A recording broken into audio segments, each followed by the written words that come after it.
Maranata, meus irmãos! Que alegria estarmos juntos aqui nessa live.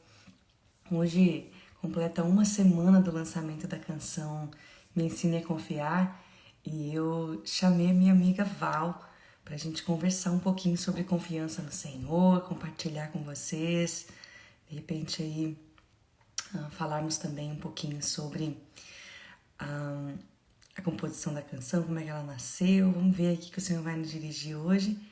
E eu tô só aguardando aqui a Val entrar e nós vamos bater um papo aqui sobre confiança no Senhor. Eu espero que vocês sejam encontrados debaixo da graça do Senhor nessa manhã. E não sei se você já correu para ouvir, corre lá. Me ensine a confiar. Tá no 7º dia de lançamento. Temos recebido muitos testemunhos e estamos assim realmente certos de que o Senhor tem consolado o seu povo, né? Essa é uma alegria para nós sabermos que o Senhor está nos convidando para irmos mais profundo no conhecimento de Deus e com isso sabemos que precisamos. Minha amiga Val já entrou aqui e eu já chamei ela, nós vamos começar aqui num instante. Olha ela chegando aqui. Ah, minha lindona! Bom dia! Bom dia! Eu te vi esses dias, já tô morrendo de saudade. Eu também, tá tudo bem por aí? Tudo bem, minha amiga Maranata, o Senhor te abençoe. Maranata. Amém. Sejam todos bem-vindos. Bom dia, pessoal que está aqui na live. Que alegria a gente poder estar aqui nessa manhã para compartilhar, né, um pouquinho das vivências do coração de Jesus. Estou muito feliz. Obrigada pelo convite. Ah, uma honra pra gente. E aí, Val, E olha aí? só, eu tava contando pro pessoal aqui que nós estamos no 7º dia do lançamento da canção Me Ensine a Confiar. E como é que tem sido nessa jornada de confiança no Senhor? Eu sei que você tem uma história bem forte a respeito disso.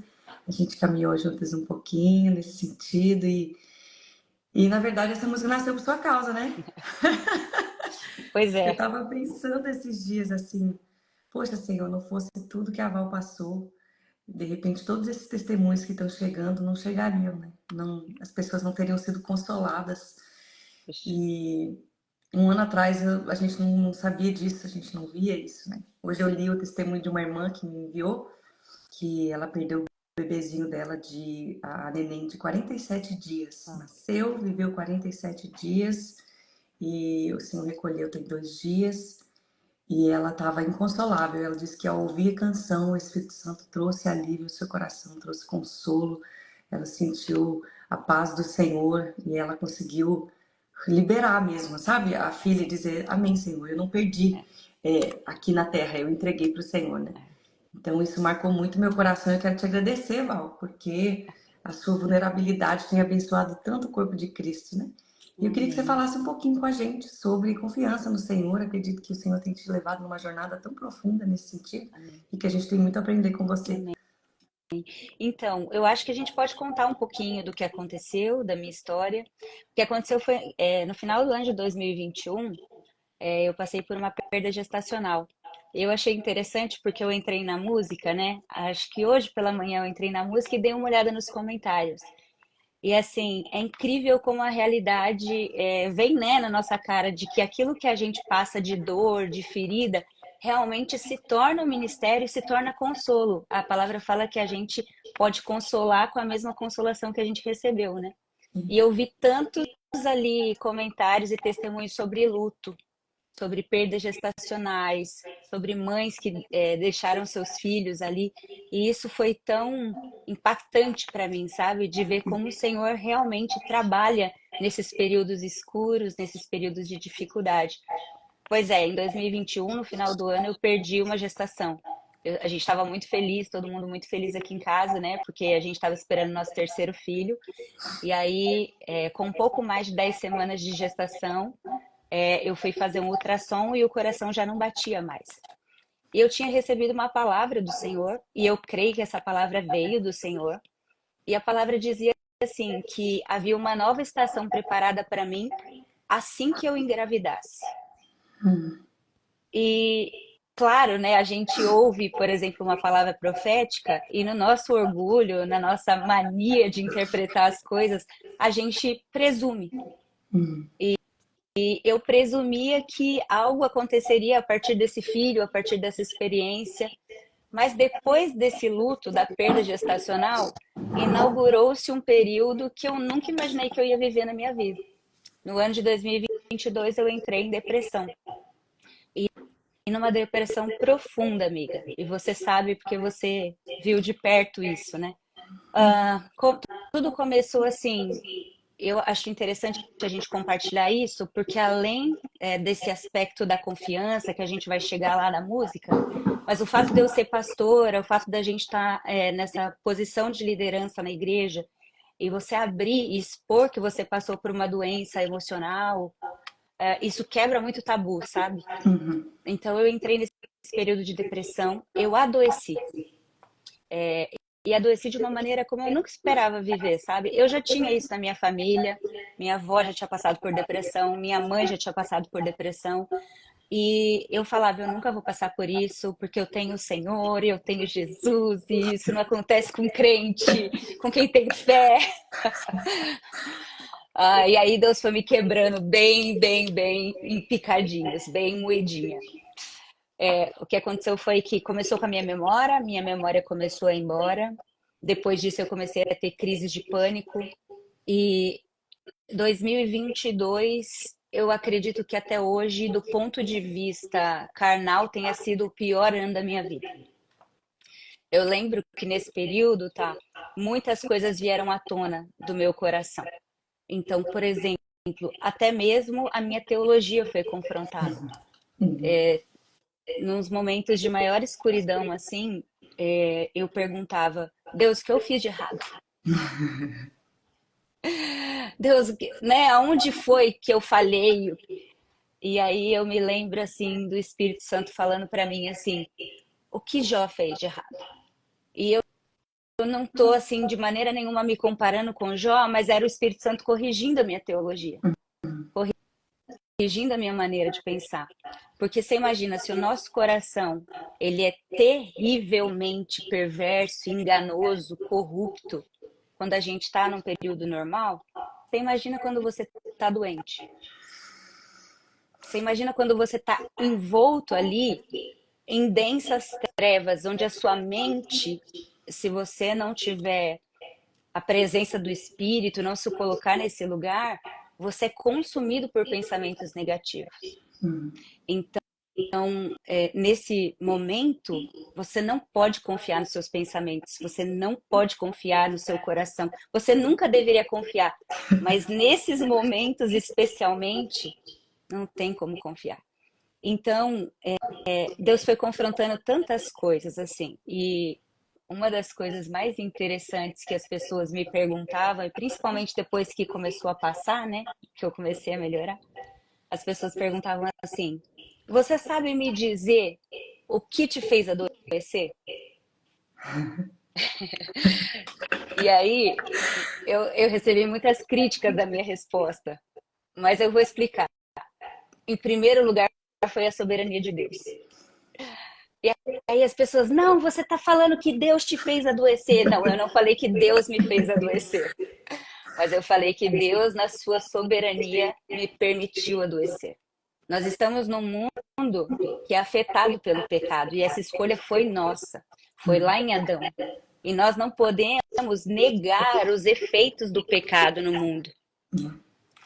E Deus, ele é tão lindo, ele é tão maravilhoso, ele é tão bom, que mesmo no meio de toda essa perdição, aqueles que são seus, ele consegue costurar tudo isso para a glória dele. Então, em primeiro lugar, eu acredito que desde aquela palavra que eu recebi, que uma nova estação se inauguraria a partir dessa gravidez, não foi como eu presumi, mas que Deus realmente inaugurou uma nova estação, ele inaugurou. Porque ele me ensinou um novo lugar de confiança. Ele me ensinou um novo lugar de esperança. Ele me ensinou aquilo que Jó fala. Deus, eu conhecia você de ouvir falar, mas depois desse vale, os meus olhos te veem.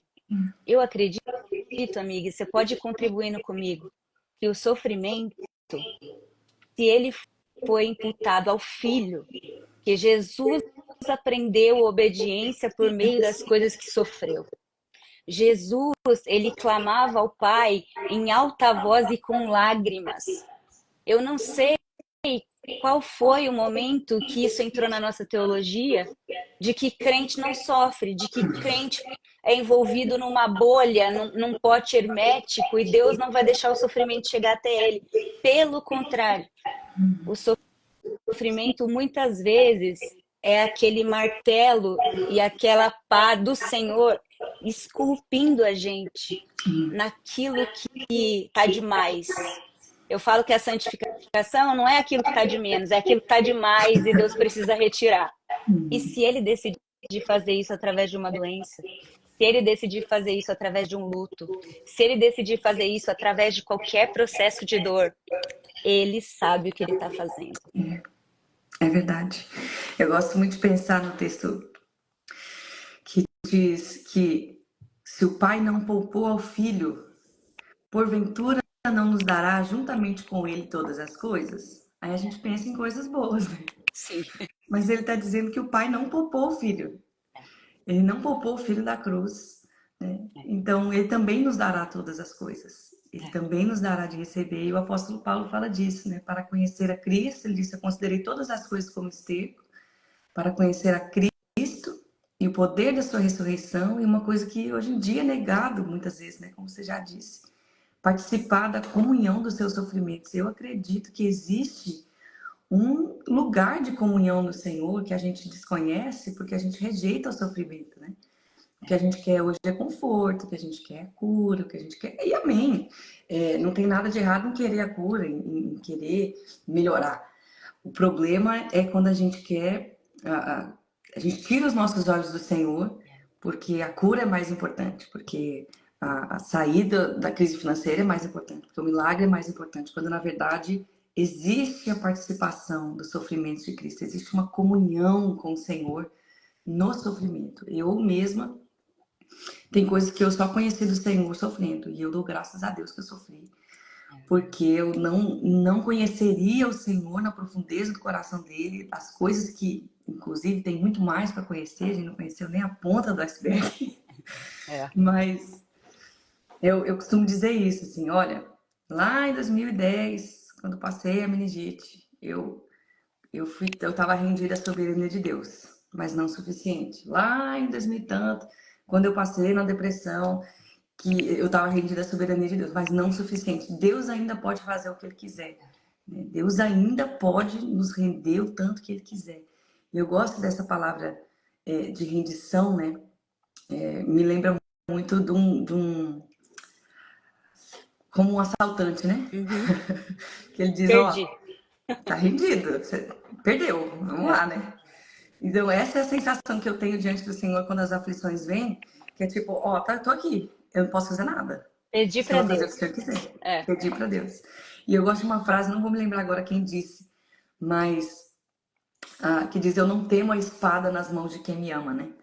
Eu É. não tenho medo do que Deus vai fazer, Ele me ama. Mas a sua palavra ainda é uma espada, ela não é uma cama quente, né? Eu gosto da história da Teresa d'Ávila, que alguém chegou para ela e disse, ora por mim. E ela perguntou, pelo que você quer que eu ore? E a pessoa disse, eu quero que o Senhor me dê clareza. Aí ela disse, por clareza eu não posso orar, mas eu posso orar para que o Senhor aumente a sua confiança. Então, tem coisas que nós não vamos ver claramente, mas o Senhor quer nos levar num caminho mais profundo de conhecimento dele, ainda que através dos sofrimentos e pela confiança no Senhor, né? Eu acredito que o sofrimento na minha vida, ele teve essa, assim, em vários momentos, né? Mas eu tô falando mais desse último porque tá relacionado à canção também que a gente vai entrar. Mas eu acho que o sofrimento tem esse poder de abalar tudo que é abalável, sabe? Eu acho que o sofrimento coloca a gente em perspectiva, no que você realmente está agarrado, sabe? Eu gosto de uma história que eu ouvi uma vez, eu acho que foi do Tim Keller, eu não lembro, que tinha um passarinho que ele estava fazendo um ninho numa árvore que estava estava para ser derrubada. O lenhador estava lá porque ele fazia parte de uma indústria e eles iam desmatar aquela região, né? Então o passarinho estava fazendo ninho lá. E o lenhador sabia que ele ia cortar aquela árvore. Então, em vez de pegar a parte de aço do machado, ele pegou o cabo do machado e começou a bater na madeira. E enquanto ele batia na madeira, aquela árvore era chacoalhada. E o passarinho, talvez olhando para baixo, pensando: meu Deus, o que que ele está fazendo comigo? Por que que ele está fazendo isso com o meu ninho? Assustando os meus filhotes? Ele está desestabilizando a minha vida. E o passarinho com medo, sendo chacoalhado, mas ele não saía dali. Aí ele batia de novo e aquela árvore cada vez chacoalhava mais. Então ele resolveu mudar de árvore. E ele pegou e fez o ninho na árvore do lado, mas a árvore do lado também ia ser derrubada. Então o lenhador, muito generoso, foi lá e começou a bater de novo e a outra árvore começou a ser chacoalhada. Até que aquele passarinho sair e fazer o seu ninho numa rocha. E então o lenhador pegou e cortou aquelas árvores. Sabe, eu vejo Deus fazendo isso com a gente no sofrimento. Às vezes, sem a gente saber, a gente vai fazendo os nossos ninhos em árvores, em coisas, em pessoas que estão prestes a ruir. Sabe, o nosso coração, como dizia Calvino, é uma fábrica de ídolos. E ídolos, às vezes, que são conscientes, mas às vezes inconscientes. E é Deus, no sofrimento, chacoalhando, dizendo: filha, sai daí. Isso é abalável, não vai ficar de pé. Faz tua casa na rocha. Sabe, eu acho que essa é a grande mensagem que eu escutei. Faz tua casa num lugar mais estável, mais firme, mais seguro. E eu lembro muito, né, sempre disso. A palavra confiança, ela fala de confidere, né, que é tipo de ter uma fiança, de ter um lugar estável, um penhor. Então é isso. Qual que é essa rocha? Essa rocha é quando eu tenho um penhor, eu tenho uma garantia. Pode abalar tudo. Eu sei que tem algo que é estável, que já garantiu aquilo para mim, e é o Espírito Santo. Aleluia. Então a gente fala, né, e na canção você colocou isso de uma maneira brilhante: você é suficiente para mim? É por isso. Porque é confiança, entender que não interessa o que está acontecendo no seu redor, ele é suficiente. Ele é rocha estável, ele é o único lugar onde a gente pode amparar as nossas vidas, seja num luto, seja numa depressão, seja num divórcio, não interessa. Claro que o Senhor pode todas as coisas. E nós, como filhos, nós devemos pedir, colocar as nossas súplicas, nossas petições diante dele. O ponto é, aonde está o nosso coração quando Deus não faz da maneira como nós queríamos? Isso, exatamente. Eu gosto do texto quando o Senhor Jesus disse, né? Vocês são maus e vocês sabem dar boas coisas aos seus filhos. Quanto mais o Pai Celeste não vos dará. Aí ele não diz todas as coisas, ele diz o Espírito Santo. Então, a melhor coisa que Jesus poderia ter feito por nós, ainda que sim, ele possa, e nós cremos que ele faz, milagres, sinais, maravilhas, prodígios, coisas que a mente humana não alcança. Quando Deus decide não fazer, a melhor coisa que o Senhor faz por nós é que nós temos um Consolador, nós temos o Espírito Santo, né? E ele nos sustenta, ele nos ajuda, ele nos auxilia, nos ministra, nos fortalece. Obrigada, Senhor. E aí é muito louco porque descanso, né? E é o que você coloca na música.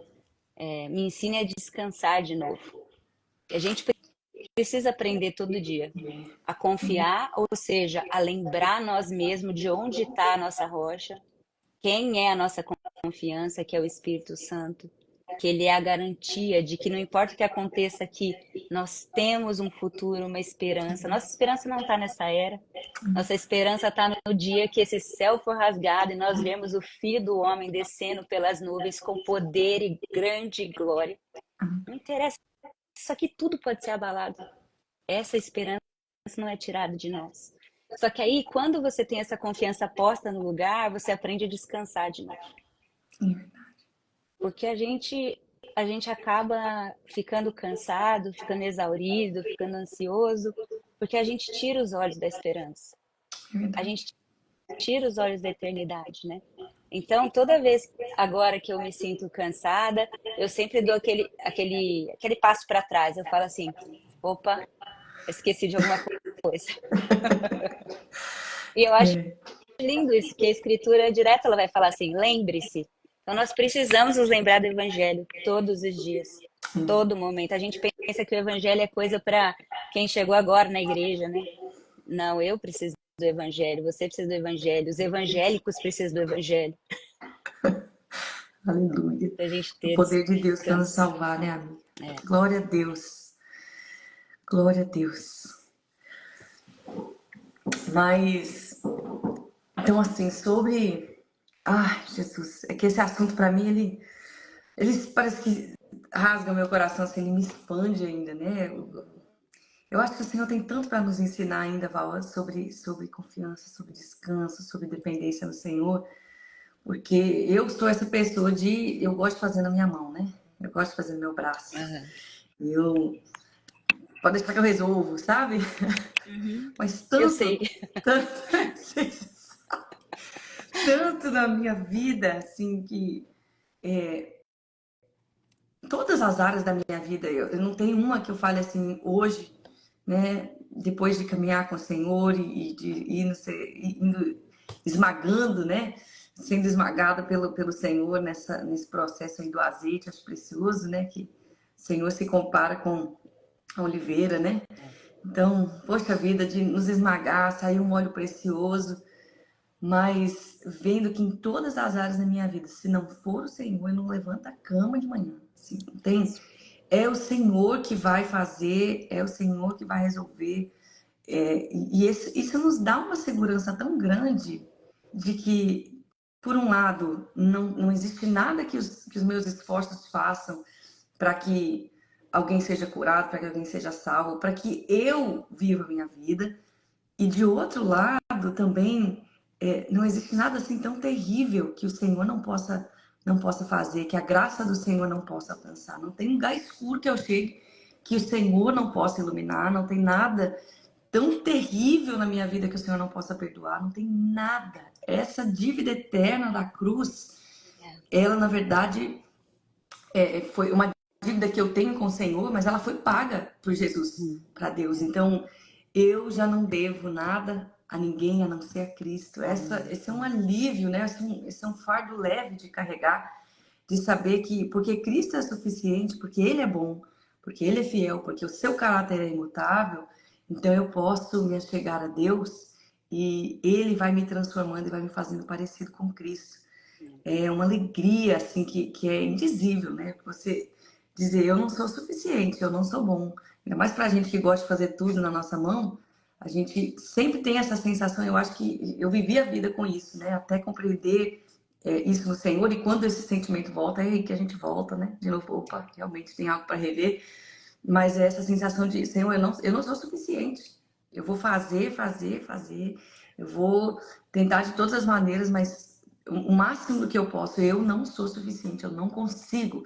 Eu não consigo me achegar a Deus, eu não consigo aprofundar meus relacionamentos, eu não consigo cuidar bem do meu filho, eu não consigo fazer uma comida decente se não for dependendo do Senhor que me sustenta. É tudo na minha vida.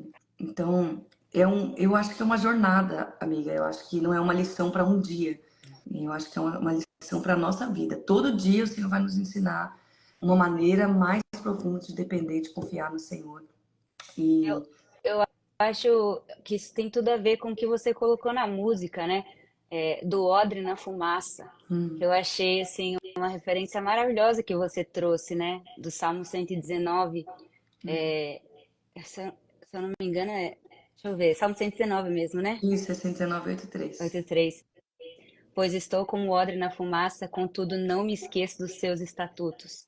E assim, a gente consegue, né, se relacionar assim com essa figura do odre. Eu não sei se o pessoal sabe, né?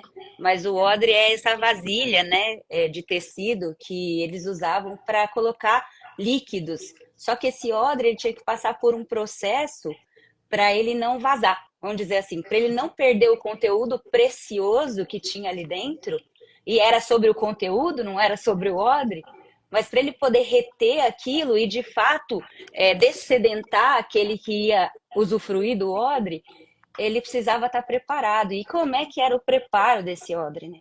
Era ele ser colocado na fumaça. Então, assim, eu até vi algumas coisas que às vezes o pessoal colocava na própria chaminé, assim, era muito comum. porque subia a fumaça e de repente aquele odre, ele era envolto por coisas desconfortáveis, calor, fumaça, escuridão. Só que é no meio disso que parece o caos, que parece terrível, é que aquele elemento está sendo preparado não para ele, não para o seu benefício, na verdade parece ali a morte dele mesmo, parece uma coisa horrenda, mas é para aquele conteúdo que vai ser posto dentro dele. Então, eu acho que nesses períodos, assim, onde a gente reconhece, puxa, realmente o odre não dá conta. Se depender do odre, vai vazar tudo. Se depender do odre, ninguém vai beber água fresca. Só que aí Deus pega e coloca aquilo numa escuridão, numa fumaça, num calor que você fala, meu Deus, vou morrer, né? Eu não vou aguentar. Só que, olha o que Davi falou: não me esqueci dos teus decretos. É Deus, nisso tudo aqui, eu não esqueço que você está fazendo algo. Eu posso confiar em você. E essa jornada que você falou, que acontece um pouco lá atrás, acontece hoje, vai acontecer de uma forma diferente amanhã, vai preparando a gente. É como a figura do oleiro que você usou, né, também na música. Então, se Deus quiser quebrar o vaso para fazer um vaso novo, para quê? O vaso não serve de nada, mas é para carregar um precioso tesouro que é o Senhor Jesus. Se Então, o ele apóstolo quiser Paulo falou, né? botar a azeitona na prensa, vai verter óleo, entendeu? E é para a glória dele. Então é um processo. É verdade, minha amiga. Eu gosto dessa figura do oleiro, né? Que a Bíblia diz que na mão do oleiro, em Jeremias 18, o vaso estragou. E eu já Na mão do estraguei tanto oleiro. nessa vida. Mas é porque na mão do oleiro tá tudo bem. A gente vai É, estragar, a gente estraga de vez em quando, né? A gente é. fica azedo, a gente fica, né? Mas se a gente continuar na mão do oleiro, ele sabe o que fazer, né? Ele sabe o que fazer. Eu gosto também do odre, porque além de ele preparar, né, ele selar ali, ele também, aquela fumaça tira a impureza dele. Porque se você coloca o vinho ali ou a água e o odre feito de pele de animais, né? Ele ainda tá ali com aquele sangue, aquela carne viva envolta ali, aquela coisa, aquela podridão, né? Dentro do odre. E aí, se você colocar qualquer coisa lá dentro, mata qualquer um que beber. Mas se ele defumar, né? Aí ele tira aquela impureza, ele arranca aquela imundície de dentro do odre. E aí sim ele pode ser um lugar de água pura, né? De água limpa. E o apóstolo Paulo falou sobre isso. Ele disse: nós temos esse tesouro num vaso de barro. É barro. É barro, precisa ser moldado, estraga, mas é um tesouro que está aí dentro, né? Aí ele diz para que a excelência do poder seja de Deus E não e não de nosso. nós. E nessa canção, assim, não foi uma genialidade minha. Tem música que a gente senta, a gente fala, vou compor em cima disso, e obviamente o Espírito Santo dá talentos e a gente desenvolve eles para a glória de Deus. Mas essa música não foi assim. Essa música, eu não tenho mérito algum nela, se é que tenho mérito em alguma coisa nessa vida. Mas ela foi eu lembro que eu até contei isso pra você, ela ficava aqui, a sensação que eu tinha é que ela tava no fundo da minha cabeça, assim. Porque ela não saiu daqui, né? De sentar. Era como se eu ouvisse, rememorasse uma oração que o Espírito Santo fez por mim e que agora também queria fazer por você. Então aquela canção estava pronta, eu não sentei para dizer assim, agora eu vou, qual que encaixa melhor aqui? Vou fazer referência a Davi no Salmo 119, vou fazer referência ao vaso de Jeremias. Era algo que eu senti no Espírito de fato, que era uma intercessão, era um clamor.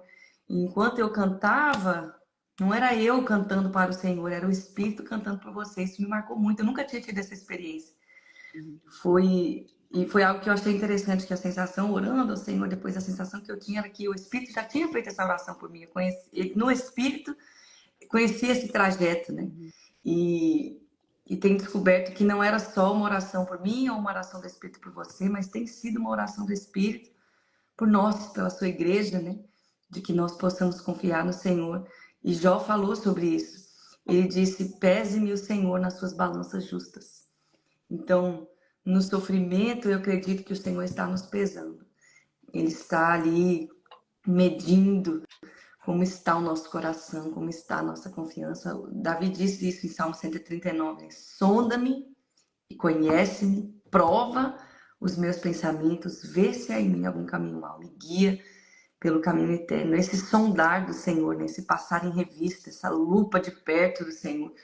Acredito que ele usa o sofrimento, não só para ele olhar de perto, porque ele sabe todas as coisas, mas para que nós entendamos o que Deus vê em nós, que a gente precisa enxergar também, e onde ele quer nos levar, né, minha amiga? Então, ai, Eu acho que para nós, assim, o Desascope carrega muito isso, né? De ser semelhante a Jesus, ser semelhante a Cristo. E a gente precisa lembrar disso, né? O nosso maior exemplo de quem era o homem de dores, né, amiga? Experimentado no sofrimento. Então, assim, isso me consolou muitas vezes durante esse período de choro, de angústia, porque eu sabia que eu não tinha um sumo sacerdote que não ia se compadecer de mim, mas eu sabia que eu tinha alguém que em todas as coisas tinha passado pelo mesmo sofrimento sem pecar. E lembrar do homem de dores, sabe? E trazer à minha memória que a minha angústia, o meu choro, não só ele sabia, mas ele estava comigo nesse período, sabe? Muitas vezes na crise de pânico, na crise de ansiedade, onde o medo vem, é uma coisa inexplicável, só quem passou sabe. O meu marido, isso que eu falo, a importância de você ter pessoas também que te ajudem quando a sua mente não tá te ajudando, né? O meu marido, ele me acalmava e ele ficava assim para mim: só discerne a presença do Senhor aqui. Ele tá aqui. E essa sensação foi tão profunda nesse período, porque foi um tempo onde eu sei que qualquer pessoa poderia ter me abandonado, onde eu não me sentia amável. Eu não gostava do estado que eu estava, mas ele não saiu do meu lado um minuto. Então, eu experimentei aquilo que você colocou na canção pelo Espírito, sabe? A tua graça me basta. A graça basta. A cruz é suficiente, sabe? Ele é suficiente e ele nunca vai embora. A escritura fala que até uma mãe pode esquecer do filho, né? O pai pode esquecer do filho, mas o Senhor não esquece da gente. Ele não esquece. E mais, quando nós estamos no sofrimento, o Consolador está conosco. Ele está conosco todos os dias. Então, essa mensagem, assim, isso foi tão forte para mim. Essa presença doce, essa presença, apesar da circunstância, que não é romântico, tá? Eu não quero romantizar. A dor é muito real, ela é muito real, mas o consolo também é muito real. é A proporcional. esperança também é muito real. É, E acredito que ele supera, né? A esperança supera. super. Então, se você pensa na dor do luto, ela é, meu Deus, ela é violenta. Ela é terrível, né? Inclusive, a escritura vai dizer: põe-me como um selo sobre o coração, como um selo sobre o seu braço, porque o amor é forte como a morte e a paixão é dura, cruel como a sepultura. Então, Deus sabe que a sepultura é cruel e que a morte é forte. Deus sabe como afeta o nosso coração. Mas Ele ainda é mais poderoso. A esperança eterna é mais poderosa. Tanto que é mais poderosa que traz pra gente a esperança da ressurreição. Ninguém mais tem isso, a não ser quem está em Cristo. O luto é forte, a morte é forte, ela é dolorosa, a sepultura é cruel, mas o amor de Deus é mais poderoso. O poder, o Espírito, eu acho maravilhoso como as Escrituras endereçam o Espírito Santo. Diz: o Espírito de ressurreição e vida, aquele que ressuscitou a Jesus dentre os mortos. Então é esse mesmo Espírito Santo. Ele nos consola a dor. Ele é o nosso consolador. Ele é Espírito de ressurreição e de vida. Então, saber do Evangelho de Jesus, ter recebido o Evangelho de Jesus, nos sustenta a ponto de enfrentarmos o luto, enfrentarmos a morte, enfrentarmos as aflições com os olhos além dessa vida, né? Nossa vida não é vivida como a vida dos miseráveis.